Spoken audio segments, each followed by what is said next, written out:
Hello friends, Navaratri ஸ்பெஷலாக இன்றைக்கி சுவையான சாஃப்டான சூப்பரான ஒரு ஸ்வீட் ரெசிபி தான் நான் இன்றைக்கி செய்ய போகிறேன்.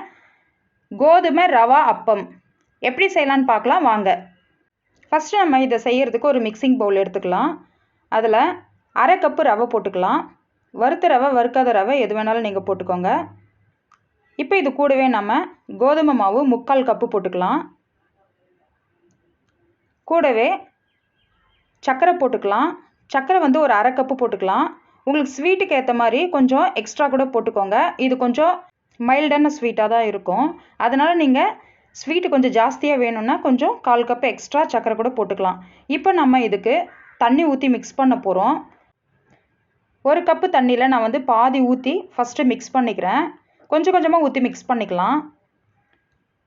ஓரளவுக்கு கலந்து விட்ட பிறகு மீதி இருக்கிற தண்ணியை ஊற்றி மிக்ஸ் பண்ணிக்கலாம்.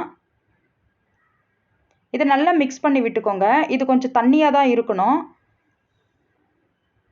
கூடவே இன்னும் கொஞ்சம் 1/4 கப்பு தண்ணியும் ஊற்றிக்கலாம்.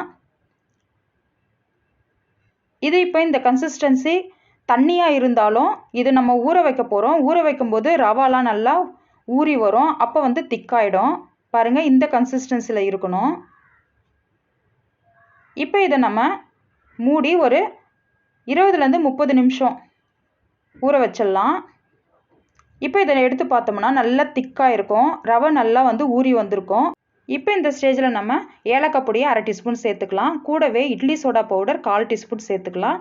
ஒரு பிஞ்சு சால்ட்டு சேர்த்துக்கலாம். இது கொஞ்சம் டேஸ்ட்டை வந்து கொஞ்சம் தூக்கி கொடுக்கும். அதனால் இந்த சால்ட்டை ஒரு பிஞ்சு போட்டால் போதும். போட்டு நல்லா மிக்ஸ் பண்ணிக்கலாம். நல்லா கலந்து விட்டுக்கோங்க. அப்போ தான் ஏலக்காய் பொடி இட்லி சோடா பவுடர்லாம் நல்லா மிக்ஸ் ஆகணும். நல்லா மிக்ஸ் பண்ணிட்ட பிறகு இந்த கன்சிஸ்டன்சியில் இருக்கணும். இப்போ ஸ்டவ்வில் கடாய் வச்சு எண்ணெய் ஊற்றி நல்லா மிதமான சூடு இருக்கும்போது இந்த அப்பத்தை கரண்டிலையோ இல்லை ஸ்பூன்லேயோ நம்ம விட்டுக்கலாம். பெரிய அப்பமாக வேணும்னா கரண்டியில் விட்டுக்கோங்க. நான் வந்து கொஞ்சம் சின்ன சின்ன அப்பமாக போடுறேன். அதனால் நான் வந்து ஸ்பூனே எனக்கு சரியாக இருக்குதுன்னு சொல்லிட்டு நான் ஸ்பூனில் போடுறேன். பாருங்கள், இது வந்து கரெக்டாக எழும்பி வரும். அடியில் பிடிக்காது, மேலே நல்லா எழுந்து வரும். அப்போ எழுந்து வரும்போது நம்ம இதை திருப்பி விட்டுக்கலாம். அது வரைக்கும் டிஸ்டர்ப் பண்ண வேணாம்.